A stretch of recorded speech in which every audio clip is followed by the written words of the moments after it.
Welcome to this first tutorial on art, where we will look at the basics of how to work with this computer program. You will notice that I most of the time pronounce the name of the computer program art instead of RT, just like we try to pronounce the name of the developer framework that we have used as Qt instead of Qt. The first thing that I'd like to do in this basic tutorial is to have a quick look at the menu options. You'll find that many of the standard options that are available in any computer program, like open and saving files, are available here. And you'll see the analysis menu, which we will make use of later when we start running analysis. One thing I'd like to point out to you is the option to toggle the toolbars on from the view menu.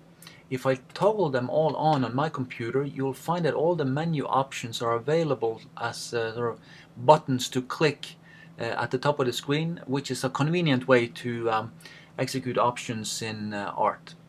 The next thing we'll do is that we'll go through the different areas of the screen.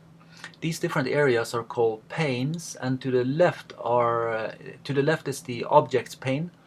And here we can view the models and the methods. Essentially what we do here is that we view the objects that you create that are part of your analysis.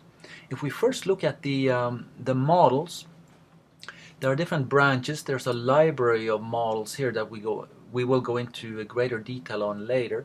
And then there's the parameter branch.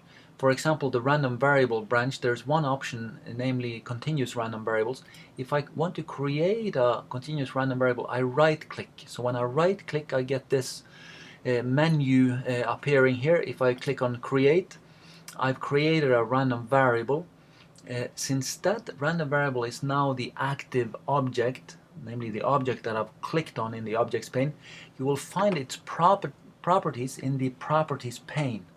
So here in the properties pane is where I can change the properties of that object that I've selected in my object pane. For example, I can change the name of the random variable like this. I can change different other properties. I can, for example, set the mean. I can set the standard deviation, and then you'll notice that many other parameters are being automatically computed. I could give the value of those instead, and then the mean and standard deviation will be updated based on those values that I give. So that's how you change properties of objects that you've selected in your objects pane. If you look at the output pane, that's where you're going to get the output during and after analysis. And then there's the main pane, the biggest area of the screen, where we visualize results. Here you can, for example, also go to the view map option, which is one way to visualize results, namely to view them on this map. So that was the first basic tutorial on art, and in later tutorials we'll look at how to carry out analysis with this computer program.